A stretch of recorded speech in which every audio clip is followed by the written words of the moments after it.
Hello and welcome to Required Reading, the podcast that revisits the most impactful books from our childhood. I'm your host, Erin Bowles. I'm an actor and writer, and I am on strike.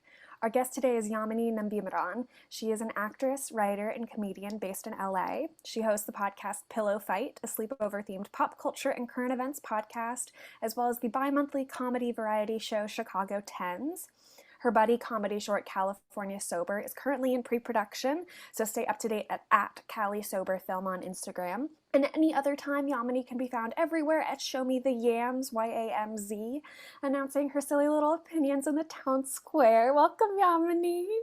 Hi, thanks for having me. The book today is From the Mixed Up Files of Mrs. Basil E. Frankweiler by E.L. Konigsburg. This is my favorite book we've done on the podcast, easily. I loved this book. Your version's so thick. This is funny. I read it on a PDF, and then this past weekend, on a whim, I went to this used bookstore in Simi Valley, and they had this, which is all three of her biggest books, all together for $1. So I was like, okay, serendipity. She is a 2-time Newbery winner, which only 6 people have done, and she holds the record for the longest time between Newberries. 67 for Mixed Up Files, and then in 97, she got another one for The View from Saturday. That's kind of cute, because that's I don't know, I was born in 98, not 97, but my parents were both born in 67, so. Oh, wow. Yeah. 1967, like you said, Vietnam War is going on, protests across the country. It's the summer of love. Loving v. Virginia is in front of the Supreme Court. It is decided that laws banning interracial marriage are unconstitutional. Thurgood Marshall is confirmed as Justice of the U.S. Supreme Court. He's the first African American to hold the position. And we see the birth of the first ATM. Fun. E.L. Konigsburg is Elaine Lobel Konigsburg. She was born in Manhattan in 1930 and raised in Pennsylvania. She seems to be from a very blue-collar upbringing. She was an avid reader, but says reading was only tolerated in her family, not sanctioned, like dusting furniture or baking cookies. So to earn money for college, she worked as a bookkeeper at a meat plant, and that's where she met her future husband. And she went to college at Carnegie Mellon, majored in chemistry with what she said her artistic side essentially dormant, because the purpose of college was to become a something, a librarian, a teacher, a chemist, a something. And she is the first person in her family to earn a degree. She has 3 kids. It seems like she was very carefully planning, what do I want to do when I have an empty nest? And the answer to that was she published her first 2 books in the same year and won the Newbery for one of them and got a Newbery honor for the other one. She says that Mixed Up Files was inspired by her children complaining at a picnic. She inferred that if they ever ran away, they would certainly never consider any place less elegant than the Met.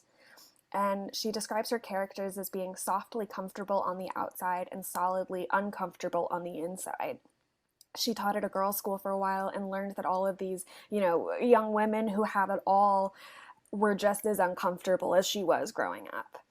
And she talks about wanting to write for her kids who are not going through, the things that she went through of worrying about if you're going to be able to replace, these worn out pairs of shoes.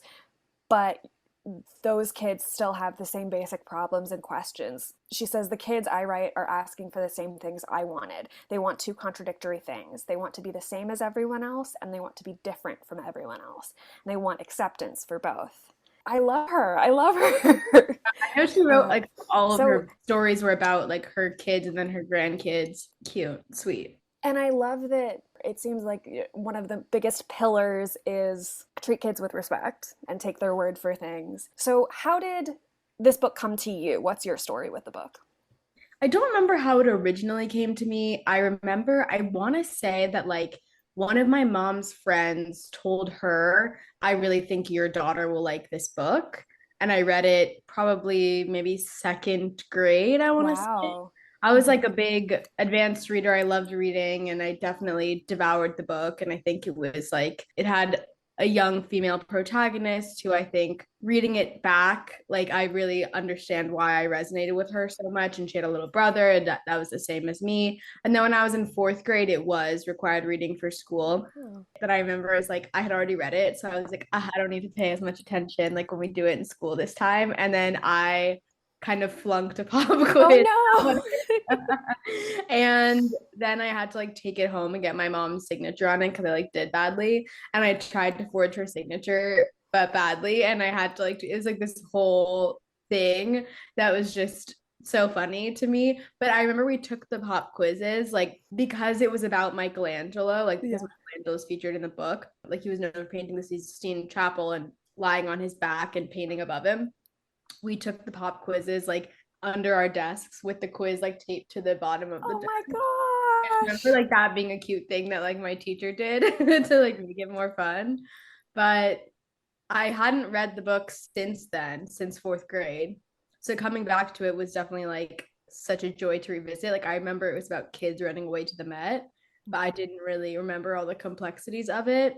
And I always loved the name Claudia. Like I always really loved it. I thought it was such a pretty name. And I think Mhm. this is why. I think this is like the origin of me really liking that name. I loved this book. I loved that it felt so adult. I loved that it like felt like a film noir almost, and it felt like a Raymond Chandler novel, and like Jamie, the 9-year-old, should be like chain smoking the whole time. This is the second book that my mom had said was one of her favorite. She gave it to me, and because she recommended it, I couldn't read it. Like it's like if you read The Princess Bride, the same thing is in it of just like a parent giving it to you with such high expectations that you're like, not at all. I can't, not Mhm. even a little bit interested. But I loved it. And I loved that the opening paragraph, she says, even picnics were untidy and inconvenient. All those insects and sun melting the icing on the cupcakes, which I loved, There was so just much like like your kids. sensory description in the book. Like you Mm-hmm. could really feel the feelings, like the smells, the sights, the sounds, and like the discomfort and the pleasure in those things, Yeah. which I think is really cool to be able to like feel as you're reading. Jamie, her brother that she runs away with, is introduced as, compared to her other brothers, rich. Unlike most boys his age, he had never even begun collecting baseball cards. And I wrote in my notes, oh my gosh, this is so funny. She's comparing it to like drinking or gambling. And then like a chapter later, Jamie is gambling. He's doing exactly that.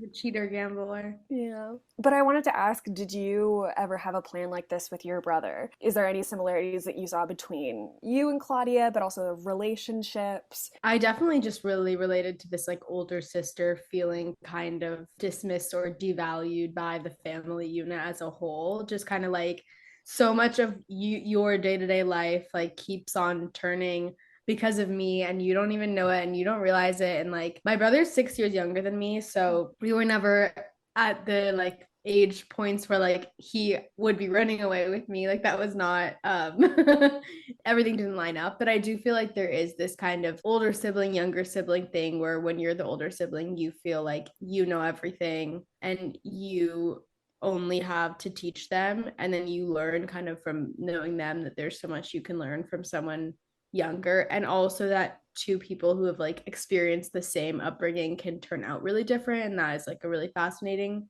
concept. And I Mhm. think like my brother and I are extremely different, but also have so much in common, you know? And I think it's like a very sweet, like older sister, younger brother story. And I definitely related to that much of it. And also this like longing for newness was something that just really resonated with me. I grew up like an hour outside of LA. And I always just felt like from like a very early age, I was like, I can't wait for college because I get to leave. Like and see so much more. And that was something that I didn't necessarily feel like everybody around me growing up felt. And so I think I definitely felt very seen by that. One of the first things that she says is living in the suburbs taught her that everything costs. One of the things that she's running away from, she says, is injustice, which is sounds very big, but you're right in that she like serves a very utilitarian purpose in the family. She's a third parent. I'm an only child, but she reminded me so much of Beth on Welcome to Flatch because a lot of this was cut or didn't end up in the final show, but Beth has, she's the oldest sibling, has all of these younger sisters and younger brothers. Her mom is just like cranking out babies left and right. They've got a whole dairy. And so she becomes an extra parent and is having to do all of this.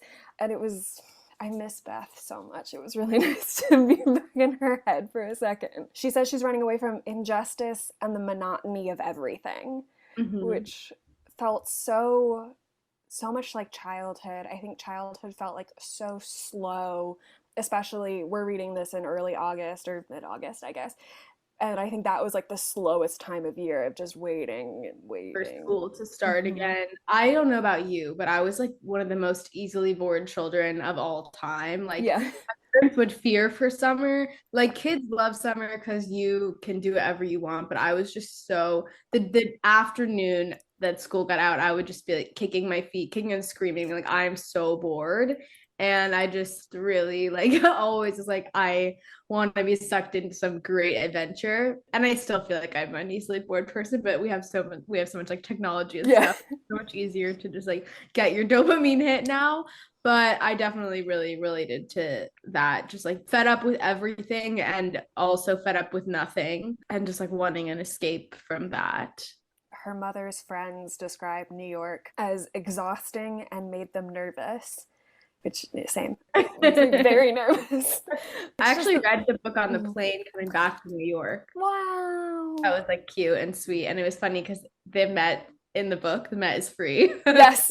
Not free anymore. They're talking about saving money for the trip. Claudia is all about planning, which I felt very seen by. Like, apparently, every birthday party I had growing up, I cried because I would like plan it so much and I would plan dialogue for each other. I would plan like where we're gonna go, who's gonna sit where, and of course, it never went And through. I love the way that they talk about class in this book because I don't think it like makes exact like a like necessarily a concrete argument, but it's such an ever-present part of it. I think there's just this like kind of discourse that I think comes up a lot now, honestly, but I don't think people are really talking about money so much before, but of this kind of like being really anxious about money, but also having this like impulse to overspend, which I really also relate to. Just like when I'm not spending money, I'm anxious about it. And when I am spending money, I'm like, woo, this is Yeah. fun. And as soon as it's like over, I'm like, oh no, I just like spent so much money. And I just like think there is this kind of commentary on that. Obviously, everything they start with like $27 and it like lasts them for so A long, week? Yeah, but I think. which is not inflation has done a lot to money, but it is interesting like the way that they explore money and then also like when they go working, go showering in the Yeah. fountain, like go dig up money, like just these kind of means to get by are like really funny when you're a kid like worrying about money because usually that's already taken care of for you. And I also just liked the setting of the museum bringing in all kinds of people that they don't normally see in their like suburban life. What was your relationship with like museums as a kid? I feel like I mostly only went to them when my family was traveling or like on school field trips. I definitely felt like I'm was maybe a little too loud and chaotic for museums. Like I was always like, like I have to contain myself. But I always loved the concept of just like being able to see so much art. Mhm. I think I started to enjoy them more as I got older because when I was younger, I felt like there was one right way to experience them and I maybe wasn't doing it right. Like I didn't understand enough and I wasn't like moved enough and I couldn't like stand still and stare at something for so long. But now I'm like, that's not the one way to experience a museum. But I definitely always really liked art and I really liked that the stories of museums, just that like there's so much stuff with such insane history all in one place. Like that is a fascinating concept. I loved just the idea of book set in a museum, the cast of characters. I also worked in a museum during college and I was so stressed the whole time as they're like sitting in these antique beds and I was like, they cannot handle it, guys. They're and the oil on your fingers is gonna mess it up. Which I think also is very indicative of the kind of child I was and the person I still am today. I think they definitely were making me. It was like one of those books where when I read it as a kid, I was like, oh, they're gonna get caught, they're gonna get caught. But I was very always like fascinated by the plans. I was like, they've thought it through though. They She really are does. standing on these toilets and they have their little workarounds for where they're gonna put their instrument cases that they've carried and on the bus on the way there and all of that, which is so fun. But my one of my favorite parts about this story is the introduction later on of Mhm. Mrs. Basil Frankweiler. because she's there the whole time and you're like, who's talking to me? Yeah. I don't know. That was like just such a, I want to say movie magic moment, but it's not a movie. Yeah. That whole layer of things was a fun little, that also brings in like kind of an element of class to it, because also I read this and I'm assuming these kids are like upper class children Yeah. living in the suburbs of New York. Then that too, like their adventure is so influenced by this woman who is so fine that she doesn't need to investigate the Yeah. truth of a potentially Michelangelo life-changing amount of money art piece. I love that she is a corn oil industry widow. On class, they're talking about all this money. Claudia talks about like she'll make do with the good humor bars at home as a sacrifice from not going to the ice cream parlor. They complain like other kids don't lose their allowance because they have maids who instead of a cleaning lady who cleans twice a week. I was like, wow, we had a cleaning lady who came once every 2 weeks, and it was Yeah. only to force my mom to put things away. Yeah. I loved her going through her parents' trash, which is a thing I did. I was an only child. I had a lot of time to myself at home, which is my favorite thing ever. So I would just snoop. Like I found the Christmas gift locations. It was delightful. Yeah, I was a big child snooper as well. I also found my parents gifts for me before they were time, but my family's like not religious in any way. So my family was giving me Christmas gifts as Santa because like other kids were whatever. But like the one year that I snooped and found out that they had bought me the gifts and figured it out, that was the last year I got gifts. So I was like, I'm never snooping again. Like I'm never. Oh I no. ruined, I ruined it for myself by figuring it out by snooping too much. Man, that is such a perfect encapsulation of like loss of innocence right there. Yeah, I actually, so I double headered this plane from New York here. I read this book on the first half of the plane, and the second half of the plane, I watched Are You There, God? It's Me, Margaret. And I Mhm. think they are really great in conjunction. They're both New York suburbs, childhood, like adolescence stories about wanting to be the same, but also wanting to be special, like wanting Yeah. to feel special and loved. But that sounds like a great like double feature. And that was that book written by Judy Blume? Yeah, I read the book Yeah. when I was a kid, but I the movie had just come out this year, Hmm. and it was like on the airplane, and I was like, okay, I wanted to watch that. So, I love that. I don't know that I ever read Judy Blume. Maybe like one like Ramona book somewhere, but it didn't hit for me. Are You There, God? It's Me, Margaret is really just about an anxious agnostic girl, and I feel like I really, really relate. Yeah, Yeah, I loved the character of Jamie. I loved that anytime I read his lines, I have to be like chain smoking. He's like, make it yeah. complicated, Claude. I like complications. What I a do relate. Like you're talking about the brother sister relationship. Like Mhm. I do feel like I am the older sister to a younger brother who is like a boomer. Like that is his tone and mindset and like attitude. And I did really relate to that. Like this kid is like years beyond his age, and my brother's also like that. He is what now 19, but you talk to him and he feels older than my parents, you know?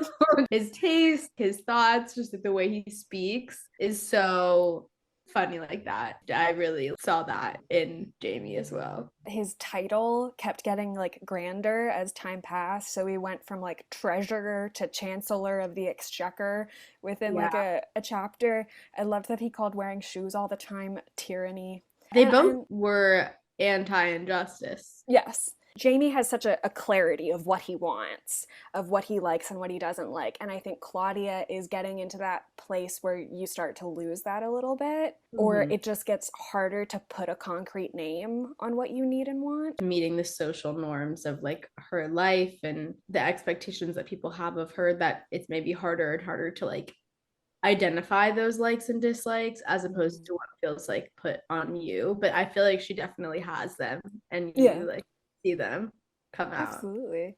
There's a moment where she's wearing her winter coat because it's cold outside, but she's getting sweaty. The book says Claudia needed an argument. Her internal heat, the heat of anger, was cooking that accumulated carbon dioxide and it would explode out of her if she didn't give it some vent. Adored that. Adored it. Especially like I felt exactly that physical part, but also that I like that's Mrs. Frankweiler writing, but that's such a, I think, a helpful insight if you're a child to like lay out thoughts that way of Mhm. she needs an argument, not because necessarily there is something wrong or unjust. She just needs to get that out and vent it. I loved that. Yeah, I think in general, the narrator of Mrs. Basil Frankweiler is just so like charitable to these children in a way that is really thoughtfully explains like all of their emotions and motives, and it makes them feel so relatable even when you're an adult. Not knowing who the narrator is from the beginning. I don't think a lot of children's authors do that. You have to, as a writer at that point, say like, I trust my audience to figure it out, to get there, to understand the story regardless. And I think it's so nice that E.L. Konigsburg gives us an adult who, like you said, is so generous with them, and like hearing an adult be that way towards children, I think was probably something like very heartening to read as a kid. I don't know how it made me feel as a kid, but Mhm. definitely looking back, like I definitely had like deep distrust and discomfort around adults, particularly older ones. And I don't know where that comes from. Just like I always felt like I was a kid that adults didn't like. And maybe that comes from like being difficult or whatever. Not in any way that was like, I just often felt like adults were like, okay, you're smart, but you're like too much and you're pushing the boundaries too much. And so to read that and like have this adult who's like, kind of, like annoyed with them, Yeah. but playful and like kind and compassionate the whole way through is definitely very nice to see. And also, there's like definitely reading it, there's clues. Like, first of all, the book is Hmm. called From the Mix of Faust to Mrs. Basil Frankweiler, and you're halfway through the book and you're like, who is Mrs. Basil Frankweiler? Why haven't we seen or heard anything from her? But also, she like addresses her lawyer a few times in the beginning. Hmm. And there's just like little clues where you're kind of like, what's going on here? And it definitely like makes you want to turn the page and like get to that and figure it Yeah. out.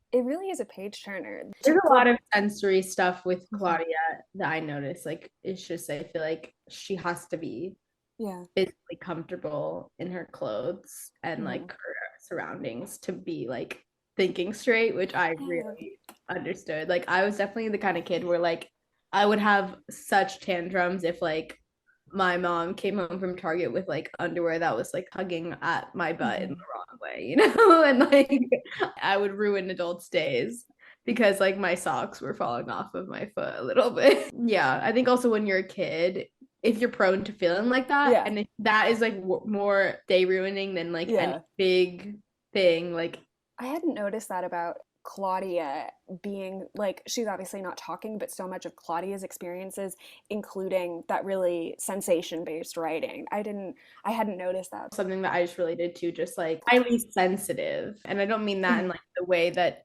sensitive is like tossed around normally, like emotionally sensitive, which she is a little bit like that Mhm. too. But I think like she's just like she gets too hot and she has to start a fight. Like, these just like things that it's like like just build up inside her. Like when you are a kid, there's so little in your control that at least your clothing should be the things touching your body. It's such a maybe a little dignity thing of like, I have so little control. Just let me have clothes that I like, that feel Yeah. good on me. Mhm. Man, because I remember this is like one of my great big therapy questions. I was mortified, terrified, thought I would die if I wore a skirt when I was younger. Mhm. I don't know why. I know, like in second grade, a boy told a girl, not even me, I was an observer, that he could see her underwear because she was wearing a skirt. And that's the only thing I can contribute it to.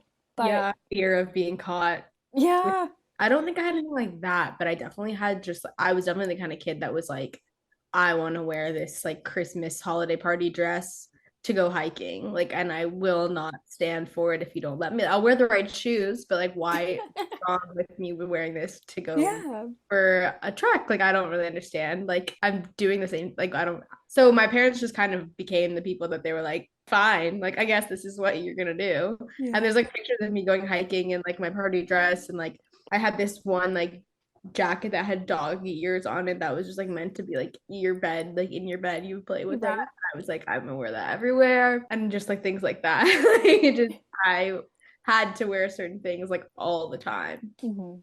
That's the like some of the only agency you have as a kid. My parents were pretty good about like they weren't really forcing me to wear anything I didn't want to wear. Like they were forcing me sometimes to wear categories of clothes I didn't want to Yeah. wear. Like within those categories, I like had choice. But also when you're kids, it's so easy to like, I think kids tend to like pick on each other for clothes Mm-hmm. often because it's like Yeah. one of the only things that you have to like just Yeah. see and take apart. Yeah. Mm-hmm.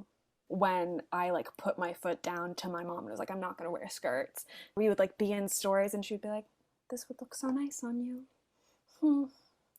If only. Hmm. Yeah. But now I wear dresses and I don't tell them because I don't want a conversation about it. It's like I don't keep secrets from my parents. Like, and secrets is such a big thing in this book because I don't want them to know or something like that. It's because I just don't want to talk about it. Like, I don't want to have to explain myself or things like that. Yeah. Yeah, I feel the same way because I just know if I tell them something, sometimes like it'll open up a whole line of questioning that I don't want to open up. But I Yeah. also feel this thing where it's like things I didn't like or didn't do as a kid that I now have discovered I like. Like I don't really want to tell my parents about it. Like I don't Yeah. want to open up the conversation because then they'll be like, "But you didn't like this as a kid." And I'm like, then I have to Exactly. explain like I was a kid, and like also when you're a kid, just like you don't always like give things a real chance. So Yeah. I relate to that for sure. And I just feel like there's just sometimes like it's like a weird little pride thing. Like, but you used to not be like this. But like, yeah, like whatever. It's leave me Yeah. I alone. changed. My next note is I guess this is a Frankweiler observation. She says often the search proves more profitable than the goal, which is the friends we made along the way. And there are these like really crystal clear nuggets of a very deep and important philosophy. And she doesn't coat them in an elaborate metaphor. They're there, and the characters are trying to figure them out in the same way that we are. At that same portion, the kids are trying to be in a school group so that they can learn about the museum from docents, but not be found. And they describe this art of being near, but never a part of a group, which is a practical thing in this instance, but it broke my heart to feel near, but never part of a group. I definitely really not related to that, but I think there was always for me as a kid, like there's a quote that my dad would always say, like you don't want membership to a group that'll have you as a member. I don't know what the exact quote is, but I definitely felt like there was something so like curious and a challenge about like trying to be a part of something that I never could fully be a part of, which was always a little bit heartbreaking. But I also do think to this day, I always feel like every year on my birthday, it's like 25 different kinds of people that I know from all these things. And then like they don't really know each other and like all these communities that maybe I am not fully a part of, but like feel near to. And it is like a kind of community and also a kind of loneliness at the same time that I think is like a little bit beautiful. And I think that when you're a kid, you definitely feel that way a lot, especially when you're like Claudia is and seeing Mm-hmm. like Jamie is like mature children. I do think you are kind of othered from certain elements of childhood Yeah. and also othered from adulthood. My parents would always say like either like you're old enough now, so we're blah blah blah, or like you're not old enough to blah. And I'm like, which one is it? Yeah. You can't use both. Yeah. So There's like adult logic to kids that doesn't make sense, like that you are genuinely trying to make sense of what is the age where things change, like give me a number, mhm. and it's not there. Like a huge narrative thread is Jamie knows for certain that this sculpture that they find knows for sure it's Michelangelo, but would his opinion be accepted by the experts? That is such an overarching theme, not just in this book, but in many of like, I know something to be true, and yet adults are the ones who like get to decide definitively what is true. Yeah, the Yeah. letter that they write to Mm-hmm. the museum that they mistype Yeah. and have like to cross out and rewrite, and then the letter that they get back that is just like totally addressed normally, and they're like, it would have been better if they were mean to us. Yeah. Like rejection as an adult, like as a peer, is like so much more stings a little more than just being like told, you're young. It stings different. But I thought that was like so cute. And I also think that that's relatable even when you're not a child anymore, just like kind of feeling like sometimes your opinions aren't worthy or don't matter. I also think it was like interesting, like this is obviously a rich white girl in the 60s, but so much of those feelings are applicable now to me. Like I feel just like I know I am smart and I have all these good thoughts and like interesting opinions and whatever, but I know like there will always be these like barriers to entry and like certain topics of conversation, and like people are going to underestimate you, and like where do you get the confidence, even if you like have the gusto, like where do you get the like confidence and like assuredness when like there's no source of that in the world for someone like you. And I think like to be a rich white girl in the 60s is similar, you know. It's like kind of sad that like it feels like you were saying like it was released in like the summer of love, and you know like all these interracial marriage banning laws were like released, and it felt like such a hopeful moment in time, and this like book feels so hopeful. There's so much like hope about the future just kind of baked into it, like these are the kids that are going to grow up and like change the world, which is just kind of always like we hope that of young people, but we don't like always give them the tools to do that when like young people are the ones with like the most hope and drive to change the world. Yeah. The end of the book, they sort of adopt Mrs. Frankweiler to be their new grandma. That relationship maybe could be by definition transactional, but I think it is nice that as like Jamie and Claudia could be like, we can do something for this adult. Like we have value and something that we can give to them and make them their life better. I think that must be just really validating. And I think like coming from her where she feels like undervalued and like not, her family isn't grateful for her and there's so many kids, and to then meet a woman who never had kids and feels like maybe that's something she's missing, it's like you do start to feel like, oh, like I'm maybe more wanted and more like appreciated than I thought. And like in this context of like my parents who are running around all the time like taking care of 4 kids, like it's different than somebody who like can see me as an individual in a more concrete way. There's a line when she's planning everything. She says, like, I'll come back when everyone has learned a lesson in Claudia appreciation. Oh, I love it. And she also has to learn that lesson. Yeah. I loved the detail of Jamie finds a Hershey bar and Claudia immediately says it's poison or marijuana, which like I didn't expect to come out of a child in the 60s, but I guess yeah, they're aware of what marijuana is. People are still talking about razor blades and candy every Halloween, even now. Yeah. I think there's just like so much like danger. She's got fear, a lot of fear. I wonder if this is an older sibling thing, or I was talking to a friend, I think this might also just be a female thing of like, it is your job to think of all the consequences of like, as the older sister, like for Jamie, this is just a candy bar, but it's my responsibility to make sure that he is okay. So I have to be running through all the consequences all the time, which is just not fair. Yeah, no. I love the moment when they're in the bathroom stalls and there's something going wrong and Jamie sends a mental message to her and she gets it. I teared up. Did you like have anything like that with your brother? Not really, no. But I do think that there is just sometimes this kind of like unspoken language that you have with your siblings where you kind of like look at each other and you're like, I know.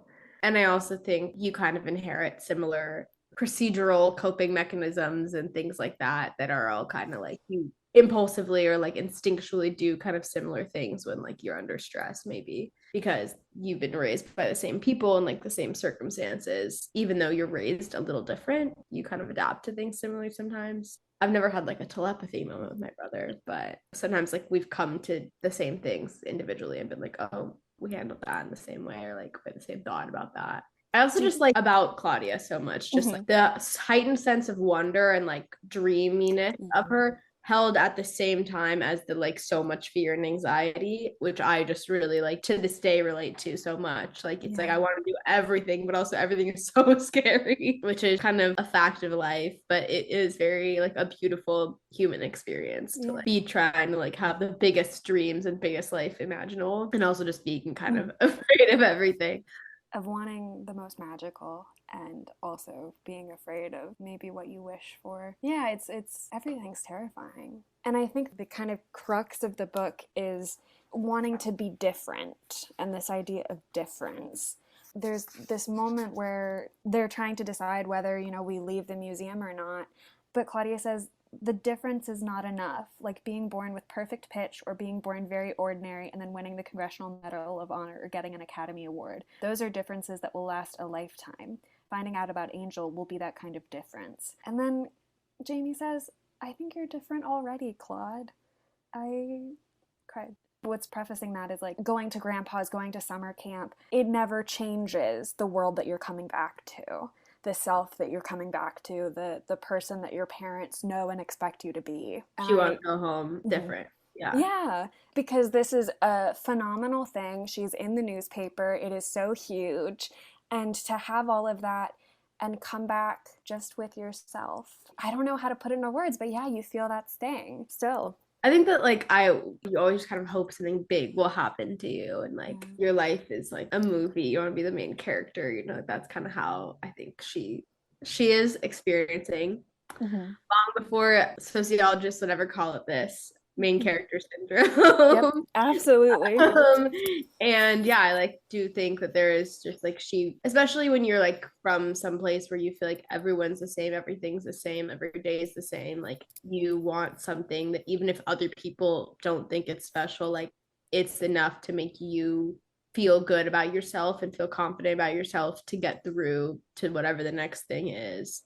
Just reading about this, I was just reflecting a lot on my own childhood in a way where I was I think when I was really young, I was definitely not very cool or very liked or whatever, but definitely even when I was in high school, I think I had friends and I did well in school and all this stuff, but it was just kind of I know there's more and I'm looking for something bigger than this. And I think that is just sorry to invoke Hamilton, but go for it. Don't never be sorry. be satisfied, this endless curiosity. Kendall Roy is so Claudia Kincaid coded. Yeah, true. And I love that you brought up Hamilton because Jamie says specifically, you're never satisfied, Claude. If you get all A's, you wonder where are the pluses. Yeah. Which, gutted me, very close to home. And I didn't notice this until I was prepping today. The book is dedicated to her husband, David, to David with love and pluses. Aww. So cute. They met at a meatpacking plant.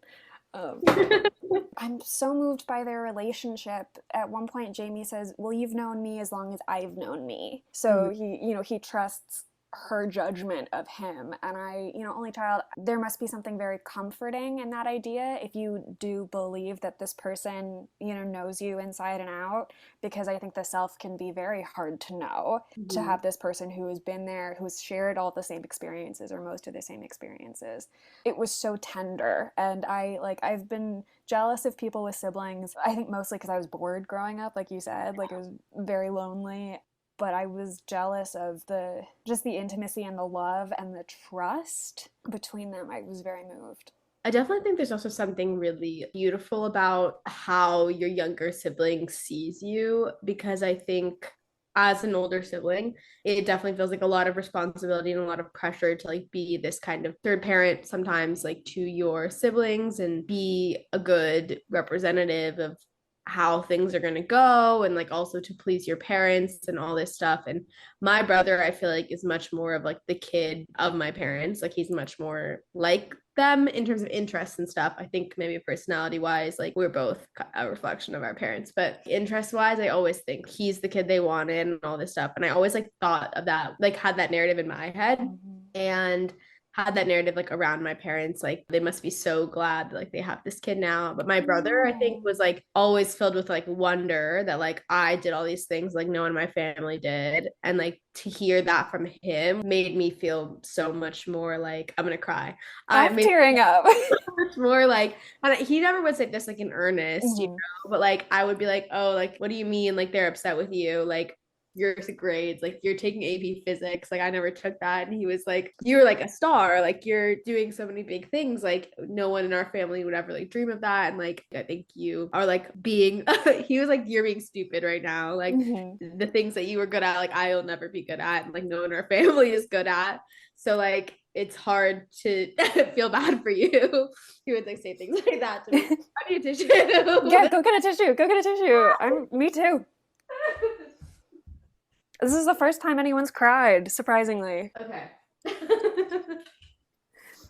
But I'm so glad you had someone to tell you that, because he's absolutely right. Well, no, I know you to be a very courageous person. And Thank I you. think, like, to put yourself out there requires a lot of gumption and faith, and I just really admire it. Thank you. I appreciate it. I'm really glad you have that someone is there for you. Yeah, and I feel like my brother's like not really like an emotionally forthcoming person, but like Yeah. you got these glimpses sometimes into these things. So I also like see a lot in this book. Like it's a very touching. Like he's not as emotionally intelligent as her maybe, but like he'll just say these things about her that I'm sure like make her feel like somebody sees her. Yeah. And that's beautiful, and I think a very nice thing about having siblings. Yeah.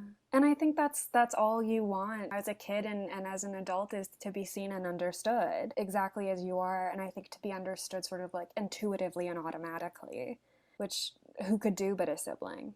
Yeah. And it's just like the whole thing of just wanting someone to understand you, but also wanting to be so complex and fascinating that it's like impossible to be understood. All those things at the same time. I just like this character just is so, I hope she grew up and was like very in touch with her inner child, you know? Mm-hmm. I hope so. She is such a mature child, and I'm facing the thing of like, was I ever a child really? Did I ever like, run around and do that? And that's sort of why I'm doing this podcast. And I think she has an adult sort of mind and perspective, and yet is still chasing adventure and that So like imagination. running away from home thing is like Mm-hmm.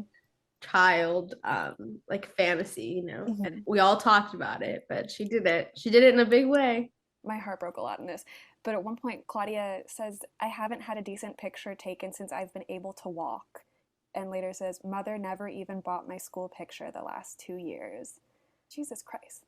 Somebody get that girl help. That's awful. Oh my God. Yeah, I also like I'm imagining like it's long before the phone era of like Yeah.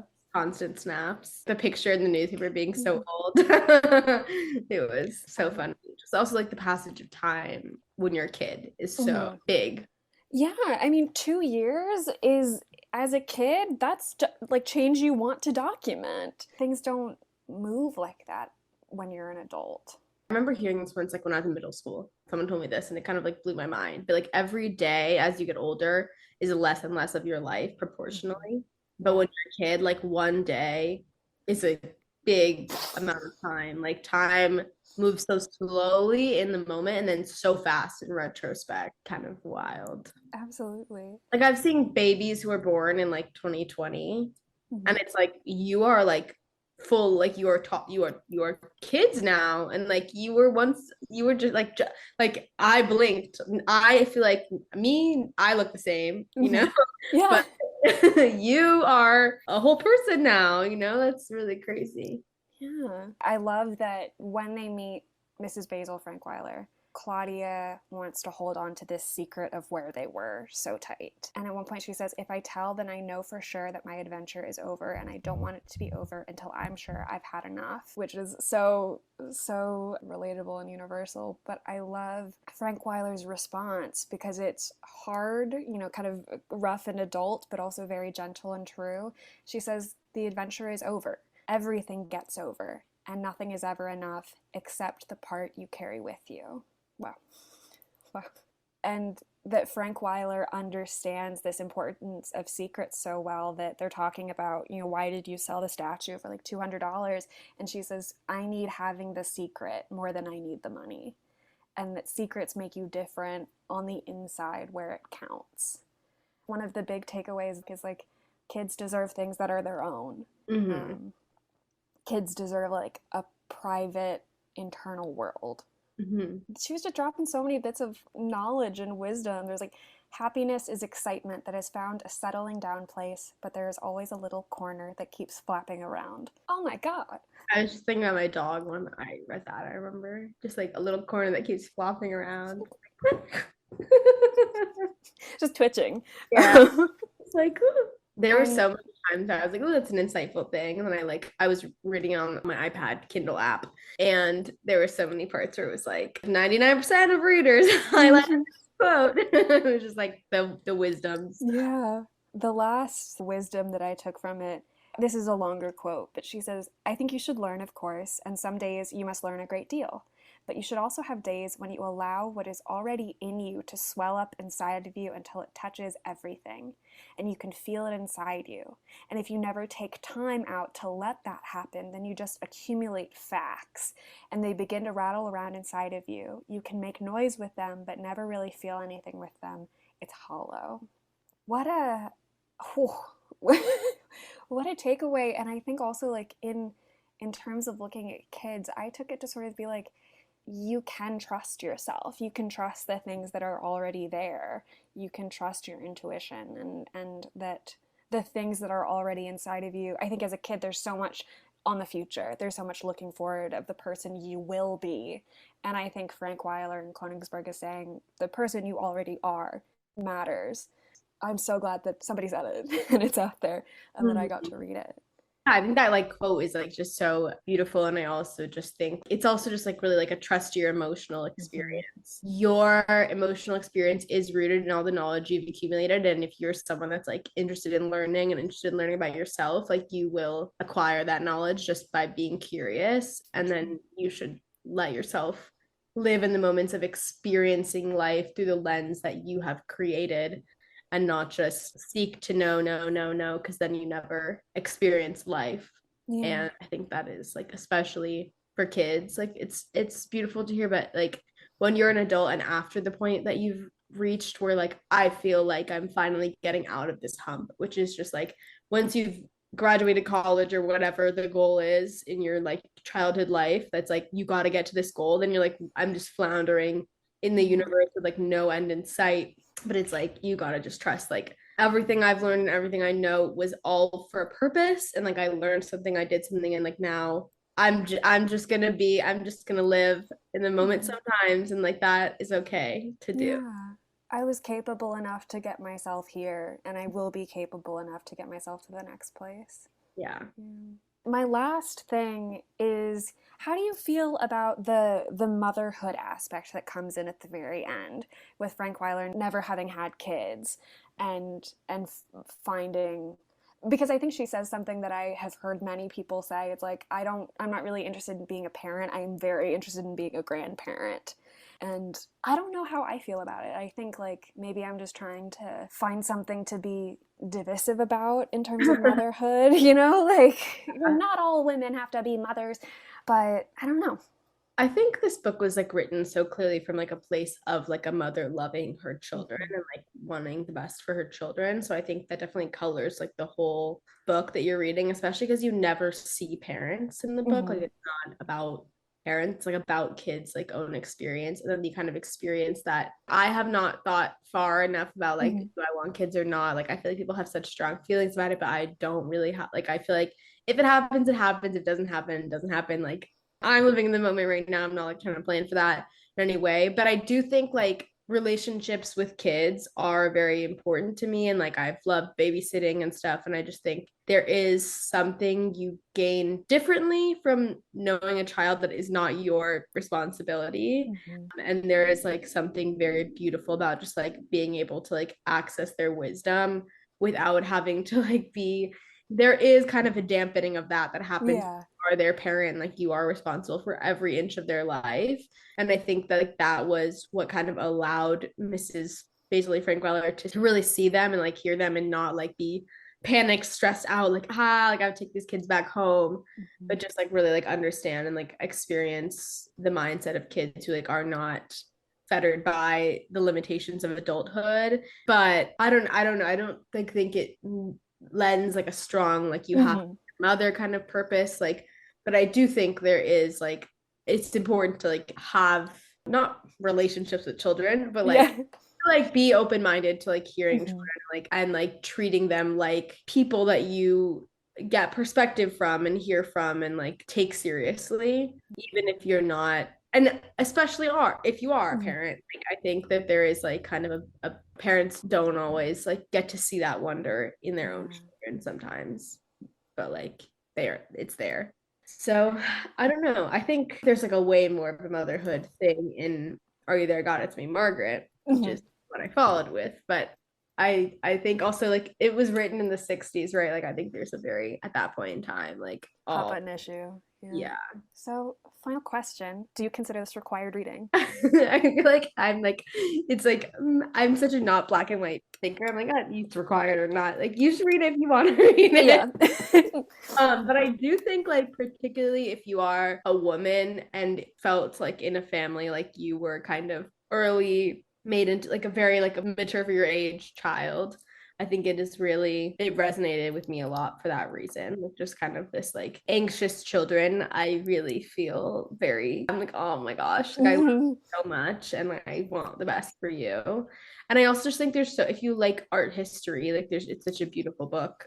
We don't even like to do all Absolutely. that, but like it is like a really just cool book about the Renaissance art. Like Hmm. there's just so much cool stuff there, and there's like all this cool reading you can do about Michelangelo afterwards if you want, and I think that's really great.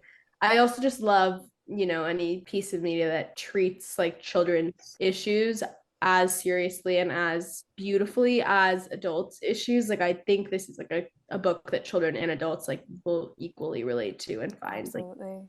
charming. After I read this again, I was like, there is a movie, right? Like there has to be, but there is one, but it's so old, and I feel like they should make a new one. Yeah. I just feel like there could be so many. I just like see so much like cool. Yeah.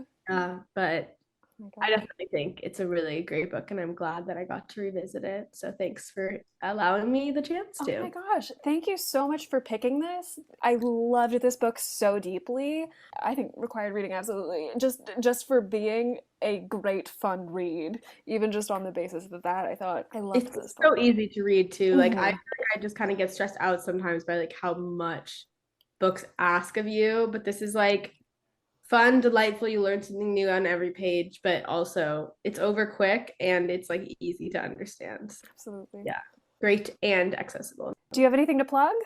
Yeah, I mean, I right now am fundraising for my short film that's called California Sober. It's like a buddy comedy short film. So if you're interested in following along, supporting whatever, you can follow it on Instagram at Cali Sober Film or Twitter at Cali Sober Film.